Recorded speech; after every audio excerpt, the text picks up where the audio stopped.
According to a new CBS poll, 67% of the country says that Hillary Clinton is not trustworthy. And with that, Gary Byrne's new book, Crisis of Character, dominates the New York Times bestseller list for nonfiction. The book is about Byrne's work as a Secret Service officer for the White House and some of the things that he witnessed while the Clintons were in the White House. And my God, is this book bad? First, let me just say that while a lot of people have speculated that Byrne made up large portions of this book, I do feel like most of this book is probably truthful. The reason I say this is because a lot of the things that he says he saw during the Lewinsky Scandal is what he actually said when he was being deposed in 1998 when it was being investigated. So unless he perjured himself in order to make a good story, I highly doubt he lied. Having said that though, there's a lot of things that this author implies happened based on the limited things that this author actually witnessed. But even if 100% of the book is true, it's still just not that great or interesting. When it comes to Hillary Clinton, for instance, all this book really has to say is that she was rude and mean to her staff occasionally, and one time she got in a fight with Bill Clinton and broke a vase. Seriously, that's all this book really has to say about Hillary, is that she was mean and she fought with Bill a lot. What difference at this point does it make? While I probably agree that Hillary Clinton is probably not the most warm or nurturing woman I've ever seen, I really have no idea what relevance this has on her ability to be president. And you can't convince me that somehow this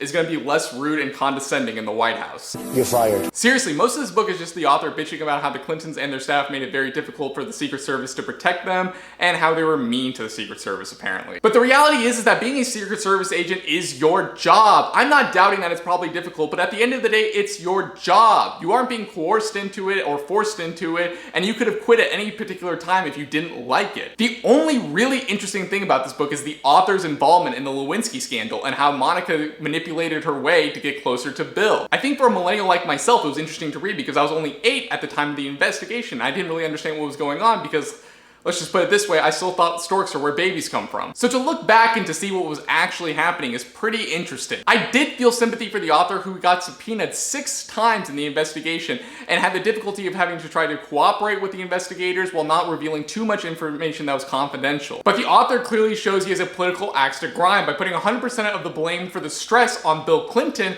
but none of it on the clear political motivations of the Republicans or the lead investigator, Ken Starr. This is despite the fact that Ken Starr is the one that subpoenaed the author and not Bill Clinton's attorneys. The author acts like Ken Starr is completely blameless in this situation and was only following the due diligence to make sure that Bill Clinton wasn't corrupt, which is too bad that Kenneth Starr couldn't follow the exact same level of due diligence when he was the president of Baylor and his football players were accused of raping students. It's this email sent from a rape victim with the subject line, "I was raped at Baylor," that's been part of the debate during the sexual assault investigation. We met with Starr at the president's home on the Baylor campus.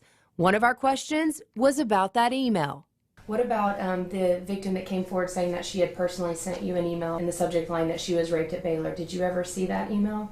I honestly may have. I'm not denying that I saw it. Look, even if you hate the Clintons and you are a staunch conservative, I still don't recommend you get this book. This book just doesn't have a lot of juicy Clinton gossip that you probably haven't heard already. Not to mention, the last third of this book has literally nothing to do with the Clintons and is just about the author joining the air marshals. I mean, seriously, how is this book #1 on the New York Times bestseller list for nonfiction? Does Newt Gingrich have a microchip implanted in conservatives' brains, so if there's anything that's ever negative written about the Clintons, they go out in droves like pasty white suburban zombies and buy it? Honestly, guys, this book gets 2 stars out of 5. The author has a clear political axe to grind, and most of the stuff is just not that interesting. You've probably heard most of it already. Also, as a side note, why is it that Republicans can't just attack Hillary Clinton for her policies? Up until the email scandal, Republican strategy for attacking Hillary Clinton has been to throw half-baked conspiracy theories at her that operate under the same logic of, if Hillary Clinton is standing next to a burning building,